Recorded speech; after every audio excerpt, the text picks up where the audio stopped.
할렐루야. 할렐루야. 지난 한 주간도 평안하셨습니까? 한 주 한 주 어쩜 이렇게 날씨가 변화무쌍한지 모르겠습니다.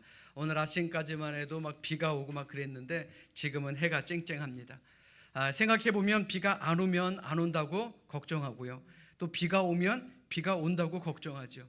더우면 덥다고 걱정하고 추우면 또 춥다고 걱정합니다. 생각해보면 이 자연의 힘이라는 것은 정말 인간이 어떻게 해도 우리는 참으로 연약한 존재구나 하는 그런 생각을 갖게 만드는 것 같습니다. 자, 그럼에도 이 자리에서 우리가 건강한 몸과 건강한 마음, 건강한 영을 가지고 하나님께 예배할 수 있는 이 모든 것이 큰 은혜 아니겠습니까? 아멘. 자, 우리 옆에 있는 분들과 이렇게 인사합니다. 지난 한 주도 지켜주셨습니다. 자, 지켜주셨으니 이 자리에 있는 것 아닙니까? 자, 우리 다시 한번 인사합니다. 이번 한 주도 지켜주실 겁니다. 그래요. 우리와 늘 함께 하시는 하나님께서 우리의 일거수일투족을 지켜보시고 또 지켜주심을 믿으시고 이번 한 주간도 넘치도록 부어주시는 하나님의 은혜가 여러분들 모두와 함께 하시기를 주님의 이름으로 축원합니다. 우리가 세상을 살아가다 보면 이렇게도 일이 되네, 이거 망한 것 같은데 이게 이렇게도 일이 되는구나 라는 경우를 많이 보게 됩니다. 이를 사자성어로 전화위복이라고 이야기하죠. 2025년 7월 7일 국민일보 겨자씨에 이런 재미있는 글이 있어서 여러분들에게 소개해드릴까 합니다. 스페인의 보르하라는 마을에 16세기에 지어진 성당이 있었습니다. 그런데 그 벽에는 유명한 화가 엘리아스 마르티네즈가 1930년에 그린 가시면류관을 쓴 예수라는 벽화가 그려져 있습니다. 그런데 이게 시간이 지나다 보니 어떻습니까? 오랜 세월과 습기로 인해서 벽화가 이제 조금 훼손되게 됩니다. 그러자 성당은 복원 작업을 계획했고 이때 마침 아마추어 화가였던 80대 할머니가 그 일을 자신 있게 도맡았습니다. 자, 그런데 그 결과가 어땠는지 아십니까? 그림 좀 보여주시죠. 자, 저게 원본이고요, 가운데 있는 게 복원 전입니다. 자, 복원 후의 그림을 보십시오. 야, 이게 어쩐 일이야, 이거 큰일 났네. 자, 그 할머니가요, 전문 복원사가 아니었던 탓에 예수님의 얼굴은 원숭이를 닮은 기괴한 모습이 됐고 그 마을은 발칵 뒤집히게 됐습니다. 그러니 이 사단을 일으킨 할머니가 얼굴이나 들고 다닐 수나 있었겠느냐라는 것이죠. 자, 그런데요, 이 실패담이 인터넷을 통해 알려지면서 오히려 수많은 사람들이 이 망한 그림을 보러 몰려 들어왔다라는 겁니다. 마을은 밀려오는 관광객들 때문에 오히려 큰 돈을 벌었고 죄인처럼 숨어 지냈던 할머니는 마을을 살린 영웅으로 추앙받게 되었다라는 이야기입니다. 자, 다시 한번 사진 좀 보여주십시오. 자, 이게 영웅의 그린 그림입니다. 자, 어떻습니까? 이게 바로 전화위복 아니겠습니까? 자, 그런데 오늘을 사는 우리도요, 생각해보면 그런 것 같습니다. 인생이 늘 우리가 계획한 대로 이루어지던가요? 내가 계획한 대로, 내가 생각한 대로 다 이루어지던가요? 아닙니다. 때로는 내가 원치 않은 그런 일들을 겪기도 할 때가 많습니다. 이는 성경 속의 인물들도 마찬가지입니다. 모세는 실수로 사람을 죽이고 광야로 도망쳐 40년을 살았습니다. 또 사도 바울도 예수님 만나기 전에 교회를 핍박했다라는 이유로 사도들에게 외면을 당하고 다소라는 곳에 가서 자숙의 시간을 보내게 됩니다. 자, 그런데 중요한 것은요, 하나님은 그들이 실패한 그 자리에 찾아오셨다라는 겁니다.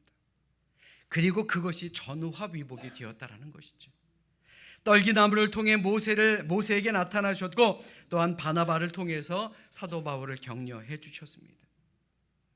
다시 말해 하나님은 그리스도 안에 있는 우리에게도 이러한 실패, 인간의 눈으로 보기에는 실패를 성공으로 바꿔주시는 은혜를 베풀어 주시는 분이니 우리 실패 앞에서도 당당히 하나님의 자녀답게 우리 어깨에 힘주고 살아가시기를 주님의 이름으로 부탁드립니다. 자, 우리 어깨 좀 펴세요. 아유, 좋아 보입니다. 자, 하나님은 우리를 회복하시기 위해서 이 자리로 불러주셨습니다. 자, 그러니 우리 성경을 높이 들고 우리의 믿음을 큰 소리로 고백하겠습니다. 우리 성경을 높이 드십니다. 저는 예수 믿어 구원받았습니다. 저는 예수 믿어 하나님 자녀 되었습니다. 저는 예수 믿어 천국 백성 되었습니다. 하나님께서 선물로 주신 오늘 하나님 말씀으로 가르침을 받습니다. 눈을 열어 죄 법 안에 있는 놀라운 진리를 보고 깨닫게 하소서. 아멘으로 순종하여 하나님께 영광 돌리는 삶이 되게 하소서. 아멘. 고백한 대로 살아가시기를 주님의 이름으로 축원합니다. 우리 모두는 인생이라는 무거운 짐을 지고 살아가게 됩니다. 나이가 들면 그 짐이 가벼워질 것이다 라고 생각하는데 하루하루 그 짐이 전혀 가벼워지지가 않습니다. 점점 삶의 짐이라는 것은 무겁게 느껴집니다. 저도 어렸을 때 어른들이 부럽기만 했습니다. 그런데 막상 어른이 되고 보니까 이 어른 노릇하기가 이렇게 어려운 건지 몰랐습니다. 이는 사회적으로도 마찬가지입니다. 가장이 되었기 때문에 짊어져야 되는 짐이 있고요, 또 담임 목사가 되었기 때문에 져야 되는 짐이 있습니다. 또 장로이기 때문에, 권사이기 때문에, 또 집사이기 때문에 져야 될 이런저런 짐이 우리에게는 너무나도 많다라는 것이죠. 자, 과연 여러분들은 어떻습니까? 여러분들은 짊어지고 있는 짐이 무겁다라고 생각되십니까? 그래서 혹은 삶에 지쳐 있는 것은 아닙니까?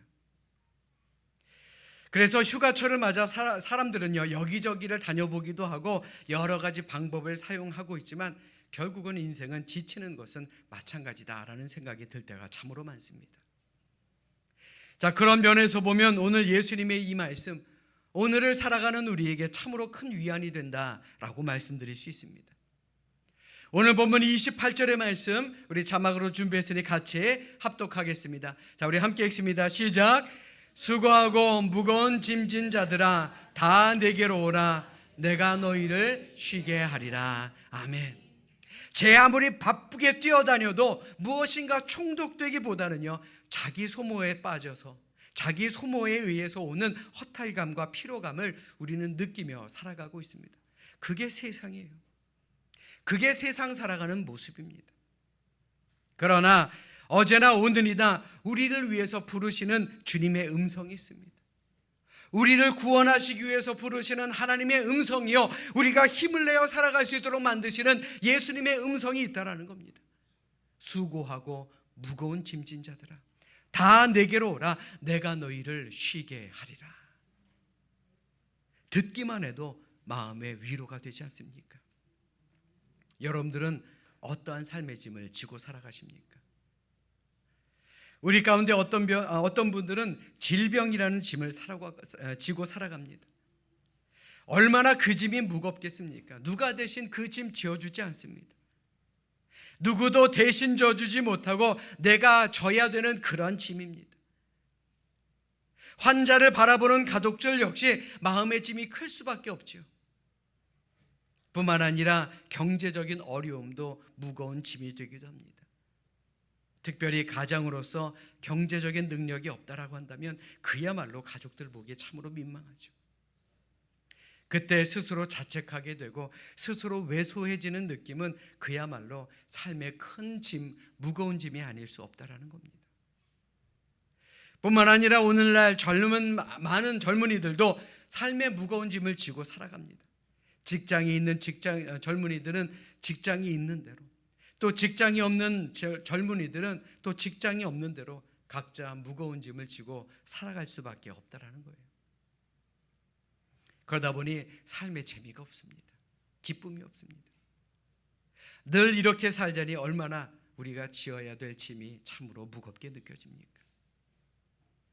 오늘 본문 속 예수님의 말씀은 본래 당시 유다 사회에서 율법의 무거운 짐으로 억압받고 경제적인 어려움으로 찌들고 또한 사회적으로 소외되어 고통스러운 삶을 살아가는 자들에게 외친 예수님의 말씀입니다. 수고하고 무거운 짐진 자들아 다 내게로 오라. 내가 너희를 쉬게 하리라. 이는 그저 2000년 전에 주신 예수님의 말씀은 아닙니다. 오늘을 살아가는 우리를 향해서도 불러주시는 예수님의 음성이다라는 겁니다. 몸으로 일하는 노동자나 짐꾼만을 위한 것이 아니라 생활의 수고, 삶의 무거운 짐을 지고 사는 인생을 부르시는 예수님의 음성이다라는 겁니다. 우리 스스로 한번 물어보십시오. 과연 나는 어떤 짐을 지고 살아가고 있는가? 자, 우리 옆에 있는 분들 한번 바라보십시오. 짐이 많아 보이십니까? 많아 보이십니까? 자, 요즘 사람들 만나면요, 누구나 다 바쁘다 그래요. 안 바쁜 사람이 없습니다. 친구들 간에도 시간 맞추기가 여간 어려운 일이 아닙니다. 그렇다면 현대인들이 왜 바쁩니까? 생각해보면요, 모든 것이 편리해지고 모든 것이 빨라지고 모든 것이 넉넉해졌습니다. 그런데 무엇이 사람을 이렇게 바쁘게 만듭니까? 많은 사회학자들이 세 가지 이유를 들어 설명합니다. 첫 번째요, 시대 자체가 빠르게 돌아가기 때문이다라는 거예요. 너무나도 빠르게 변합니다. 그 빠르게 변화가는 시대에 적응하려고 하다 보니까 바쁠 수밖에 없다라는 거예요. 그렇지 않던가요? 저도 젊은 친구들과 이야기를 하다 보면 저도 모르는 게 너무나도 많습니다. 배워야 될 게 너무 많아요. 우리 교회 권사님들, 우리 목사님 참 젊어서 좋아요. 칭찬해줘도 소용없습니다. 배워야 될 게 왜 이렇게 많은지 모르겠어요. 아예 포기할 때가 있습니다. 또한 무한 경쟁의 시대라는 이 시대에 경쟁에 뒤처지지 않으려고 뛰어다녀야 되기 때문에 바쁘다라는 거예요. 남들과 나를 비교하다 보면요, 정말 바쁘게 살아야 된다라는 거예요. 요즘 젊은 분들뿐만 아니라 나이가 드신 분들 중에도 SNS 하시는 분들 참으로 많습니다. 저는 못합니다. 자랑할 것도 없고 내세울 것도 없기 때문에. 그런데요, 그거 보고 있으면 그 안에서 평안을 누리게 되나요? 자랑하는 친구를 보면 야, 나는 뭐 자랑할 거 없나? 한시도 핸드폰에서 눈을 뗄 수 없는 시대가 우리를 피곤하게 만든다라는 거예요. 그리고 마지막으로 더 많은 경제력을 확보하려고 늘 바쁘다 그럽니다. 남들보다 더 많이 가져야 되고, 남들보다 더 높은 자리에 가야 되고, 남들보다 더 넓은 영역을 갖기 위해서는 정말 바쁘게 움직여야 하기 때문에 늘 피곤하다라는 겁니다. 결론적으로 이런저런 이유들로 인해서 현대인들은 수고하며 무거운 짐을 지며 살아갈 수밖에 없다라는 것이죠. 오늘 본문이 말하는 수고는요, 자기 스스로 많은 일을 하고 짐을 지는 겁니다. 또 무거운 짐은 다른 사람에 의해서, 환경에 의해서 짐을 지어서 지치는 상태를 말하는 것입니다. 그러니까 한마디로요, 인생이라는 것은 내가 주든 남이 주든 짊어져야 될 짐들이 너무 많기 때문에 우리 현대인들은 수고하고 무거운 짐을 진 사람들이 될 수밖에 없다라는 겁니다. 근데 더 큰 문제는요, 앞으로 우리가 살아가야 할 이 시대는 계속해서 더욱더 빠르게 돌아가게 될 것이다라는 겁니다. 그러다 보면 경쟁도 더 심해집니다. 더 많은 경제력의 욕망이 생기게 됩니다. 그러면요, 우리는 수고와 무거운 짐을 벗을 곳이 이 세상에는 없다라는 것이에요.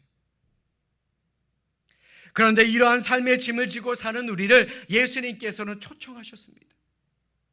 오늘 본문 28절의 말씀 우리 다시 함께 읽도록 하겠습니다. 우리 함께 읽습니다. 시작. 수고하고 무거운 짐진 자들아, 다 내게로 오라. 내가 너희를 쉬게 하리라. 아멘. 여러분들, 세상 사람들이 왜 예수님 안 믿는지 아십니까? 이러한 예수님의 초청이 이해가 되지 않기 때문에 그렇습니다. 예수 그리스도만이 인간에게 참된 쉼을 주시는 분임을 그들은 믿지 못하기 때문에 그렇습니다. 우리 예수님이 우리의 모든 사람들의 짐을 대신 져 주신다라는 사실을 그들은 믿지 못하기 때문에 예수님을 믿지 못하는 겁니다. 그렇다면 우리는 믿어야 될 거 아닙니까? 아멘. 그런데 문제는요, 교회에 다니고 예수님을 구주로 믿는 우리 그리스도인들 가운데서도 하나님과 세상 사이에서 머뭇머뭇하는 사람들이 많다라는 사실입니다. 우리 그리스도인들 중에도 살아가다 보면 무거운 짐이 생기면 예수님 앞으로 가지 않고 수단과 방법을 찾아 나서는 분들이 있습니다. 물론 이분들도 평상시에는 열심히 예수님 찾습니다. 그런데 정말 삶에 무거운 짐이 생기면요, 예수님을 버립니다. 그리고 오히려 인간적인 방법, 세상의 방법을 찾아 나선다라는 거예요. 그런 반쪽짜리 그리스도인들에게 예수님의 말씀이 귀에 들어올 수가 있겠느냐라는 것이죠. 저는 이 자리에 있는 여러분들은 그러지 않기를 바랍니다. 아멘. 우리의 삶의 근본적인 문제를 먼저 주님 앞에서 해결해야 되는 겁니다. 문제가 생겼다. 그러면 예수님께로 나아가서 기도하자. 내 앞길이 불안하다. 그럼 주님께 상의하자. 내 삶에 염려가 생겼다. 그러면 주님께 맡기자. 그래야 된다라는 겁니다. 그런데 그게 잘 안 됩니까? 그게 어렵습니까? 오히려 그 시간에 더 열심히 일하고 더 열심히 공부하는 것, 이게 하나님의 뜻보다 먼저라고 생각하십니까? 주님의 방법이 아닌 다른 세상의 방법을 사용하고 싶은 그런 마음이 우리에게 있습니까? 이런 마음 버리셔야 합니다. 복음서에 기록된 많은 사람들을 보십시오. 그 시대의 무거운 짐 진 자들이 한결같이 예수님을 찾았습니다. 그 결과가 어땠죠? 다 해결받지 않았습니까? 예수님 당시의 나병 환자들, 혈류병을 앓던 여인, 온몸이 마비된 중풍병자, 이미 죽음을 맞이한 나사로와 같은 사람들, 이들 모두는 무거운 짐을 지고 삶에 희망이 없었던 그런 사람들이었습니다. 그러나 그랬기 때문에 그들은 예수님을 찾았고, 그랬기 때문에 그들은 치유받을 수 있었습니다. 그랬기 때문에 그들은 자유하게 되어서 자신의 삶의 터전으로 가정으로 돌아가게 된 것 아닙니까?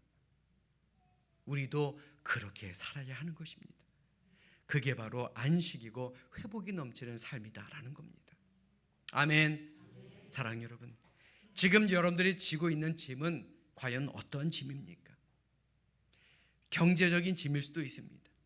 질병의 짐일 수도 있고, 미래의 짐일 수도 있고, 영적인 짐일 수도 있습니다. 생각해 보십시오. 이 땅 위에 살아가는 사람들에게 짐 없는 사람이 어디 있겠습니까? 또 그 짐을 혼자 짊어지려니 얼마나 무겁습니까? 왜 주님께 못 맡깁니까? 왜 속수무책으로 혼자 지고 있습니까? 주님은 지금도 우리에게 말씀하십니다. 수고하고 무거운 짐진 자들아, 다 내게로 오라. 내가 너희를 쉬게 하리라. 믿으시면 아멘. 종교 개혁을 이루었던 마틴 루터가 하루는 기도하다가 이런 생각이 들었다 그럽니다. 이 종교 개혁을 이루는 것이 진짜 하나님의 뜻일까? 혹시 내 욕심은 아닐까? 그리고 지금도 이렇게 힘든데 내가 이렇게 한다라 그래서 세상이 바뀌기나 할 것인가? 이런저런 생각을 하다 보니 점점 자신감을 잃어버리게 되더라라는 것입니다. 그때 그의 머릿속을 지나간 생각은 바로 이것이었습니다. 하나님, 이 교회 제 거가 아니지 않습니까? 이 교회 하나님 거 같지 않습니까? 저는 맡겨진 일만 열심히 하겠으니 그 다음은 하나님께서 알아서 해주십시오. 그러자 그의 마음속에 있던 여러 가지 근심 걱정이 사라지게 되었다라는 일화입니다. 자, 그런데 이 이야기 어디서 많이 들어본 말이죠? 지금 제가 하고 있는 말입니다. 저도 지금 너무 잘 써먹고 있어요. 마음에 얼마나 큰 평화가 찾아오는지 모릅니다. 담임 목사이기 때문에 많은 짐과 근심, 고민이 있을 수밖에 없습니다. 또 여러분들도 마찬가지입니다. 이런저런 이유로 마음에 근심, 걱정이 있을 때 하나님께 맡기면 하나님은 분명 우리의 마음에 위로와 평안 그리고 자유를 허락하여 주실 줄로 믿습니다. 사랑하는 여러분, 예수님은 무거운 짐을 지고 사는 우리에게 이 자리로 오라고 말씀하셨습니다. 그리고 예수님의 초대는 우리를 가볍게 해주시기 위해서 죄의 용서까지도 해주시는 분입니다. 그게 바로 예수님의 사랑임을 다시 한번 깨닫는 우리 모두가 되시기를 주님의 이름으로 간절히 축원합니다. 자, 우리 옆에 있는 분들과 이렇게 인사합니다. 주님께 나아갑시다. 자, 다시 한번요. 모든 것이 회복될 것입니다. 그래요. 모든 것을 회복시키시는 주님을 꼭 붙들고 살아가시기를 주님의 이름으로 축원합니다. 자, 그런데 오늘 우리가 본문의 말씀을 읽다 보면 한 가지 이해가 안 되는 그런 말씀이 있습니다. 주님은 우리를 초청하시면서 단 한 가지 요구를 하셨습니다. 자, 오늘 보면 29절의 말씀 보십시오. 나는 마음이 온유하고 겸손하니 나의 멍에를 메고 내게 배우라. 그리하면 너희 마음이 쉼을 얻을 수 있다라고 말씀하십니다. 멍에가 뭡니까? 멍에는요, 동물들이 아무렇게나 움직이지 못하도록 목에다 씌우는 게 멍에입니다. 주님의 멍에를 매라라는 거예요. 이 멍에는 무거운 것인데 명예라면 모를까 멍에를 매라고 있으니 이게 어떻게 쉬는 일이냐라고 생각하실 때도 있습니다. 사실 이 말씀을 들으면 이런 생각을 하시는 분들이 분명히 계시더라고요. 주님께 나오면 정말 쉼이 있을까? 내가 주일날 교회에 나오는 게 정말 멍에를 매는 게 아닐까? 피곤하게 일주일을 살다가 기껏 하루 쉬는 주일날인데 남들은 집에서 편하게 쉬고 좋은 곳으로 놀러 가는데 예수를 믿는다라는 이유로 교회에 빠지면 안 되고 교회에 나와서 반나절 다 보내야 되고 이것저것 봉사하다 보면 하루가 다 지나가고 어떨 때는 평일보다 더 피곤한데 과연 이게 쉼을 얻는 길일까? 정말 여러분들도 그런 생각을 하신다면 오늘 말씀 잘 새겨 들으시기 바랍니다. 우리가 세상에서 얻는 피로함, 피곤함, 수고함, 무거운 짐, 이거 왜 생깁니까? 끊임없는 경쟁, 육신과 물질에 얽매였기 때문에 그렇습니다. 심지어 죄와 타협하고 자기 자신을 과시하기 위한 외형적인 것들에 휩쓸리기 때문에 우리는 하루하루 살아가는 게 피곤하다라는 거예요. 다시 말해 우리가 하나님 앞에서까지 나와서 나의 지식, 나의 지위, 나의 돈, 그 무엇이든지 내가 가지고 있는 것을 자랑하거나 그것으로 인해서 내가 대접받고자 원한다면 우리는 이 세상 어느 곳에서도 우리의 수고, 무거운 짐을 내려놓을 것이 없다라는 것. 결국 우리는 어리석고 불쌍한 영혼들이 될 수밖에 없다라는 겁니다. 그래서 예수님은 세상의 짐을 내려놓고 예수님의 멍에를 매라고 우리에게 말씀하고 있는 것입니다. 예수님 당시 유대인들이 사용하는 멍에는 바로 지금 여러분들이 보는 그림과 같이 이렇게 생겼습니다. 2마리의 소가 맵니다. 그런데 한 마리의 소는요, 유능한 소, 경험이 많은 소입니다. 그리고 다른 한 마리는 경험이 별로 없는 소입니다. 그런데 참 희한하죠. 이 경험이 없는 소가요, 자신의 옆에 있는 경험이 많은 소와 발걸음만 맞춰 걸으면 모든 일이 다 되더라라는 거예요. 경험이 없는 소 한 마리 가지고 밭을 매는 거 진짜 어렵다라고 합니다. 그런데 경험이 많은 소, 앞서가는 소를 옆에다가 두고 있으면요, 그냥 따라가기만 하면 밭이 깨끗하게 메어진다라는 거예요. 예수님이 말씀하시는 것이 바로 이겁니다. 우리 혼자서 이 세상의 멍에를 메고 살아가면 지칠 수밖에 없습니다. 그러나 우리가 교회에 와서 세상의 무거운 짐들을 내려놓고 우리가 주님과 발을 맞추고 주님을 따라가면 거기에는 참된 평안과 안식과 쉼이 있다는 것을 우리에게 말씀하고 있는 것입니다. 아멘. 한마디로요, 예수님이 말씀하신 멍에는 바로 주님을 닮아가야 하는 멍에를 말하는 겁니다. 세상에 멍에를 지면 어렵습니다. 지칩니다. 힘듭니다. 피곤합니다. 그러나 예수님의 짐은 우리의 삶의 무거운 짐을 벗어버리게 만들기 때문에 우리는 마음의 평안함을 누릴 수가 있다는 것입니다. 아멘. 자, 우리 옆에 있는 분들을 다시 한번 바라보십시오. 자, 아까 바라볼 때랑 좀 얼굴이 환해지셨나요? 그렇다면 짐을 내려놓으신 겁니다. 사랑 여러분, 우리 인간은 영혼의 존재입니다. 그냥 먹고 마시고 노는 것이 쉬는 것이 아닙니다. 우리의 영혼에 평안함을 얻을 때 그제서야 진정한 쉼이 찾아온다라는 겁니다. 물론 육의 쉼도 필요합니다. 이제 휴가철인데 휴가 가지 말라는 이야기 아닙니다. 필요하면 쉬어야 할 것 아니겠습니까? 그러나 이거 하나만큼은 꼭 기억하십시오. 우리 모든 인간은 영적인 존재이기 때문에 우리의 영혼이 힘을 얻고 우리의 영혼에 생기가 돌 때 우리는 만사가 힘차고 기쁘고 살맛나는 삶을 살아가게 된다는 겁니다. 우리의 영혼의 생기가 가득하게 넘칠 때에 우리는 삶의 무거운 짐을 벗어버릴 수 있고 새 생명의 기운을 가득 차게 넘치게 만들 수가 있다는 겁니다. 이게 바로 하나님의 은혜이자 예수님께서 말씀하신 내가 너희를 쉬게 하리라 라는 말의 의미가 되는 것입니다. 믿으시면 아멘. 아멘. 우리의 본향이 어디입니까? 우리가 가야 할 곳이 어디입니까? 천국 아닙니까? 우리가 돌아가야 할 고향은 바로 하늘나라입니다. 제 아무리 이 땅에서 큰 짐을 지고 분주하게 돌아다니며 이 땅에 인생의 큰 집을 지으려고 하지만 그 인생의 집은 우리에게 또 다른 근심을 가져다 줄 수밖에 없습니다. 그렇기 때문에 오히려 천국의 집을 사모해야 하는 것입니다. 그곳에 주님은 우리에게 영원한 안식을 주시고 평안을 주시고 기쁨을 주시고 위로와 회복을 주심을 기억하시기를 주님의 이름으로 간절히 축원합니다. 이 시간 바라기는 이번 한 주간 결코 쉽지 않은 일들 우리 앞에 놓여 있을 겁니다. 많은 짐들이 있을 겁니다. 주님께 맡깁시다. 주님께 모든 것 맡깁시다. 그리고 예수님의 멍에를 매심으로 말미암아 주님이 주시는 평강과 구원 그리고 영원한 생명을 소유하는 우리 모두가 되시기를 주님의 이름으로 간절히 축원합니다.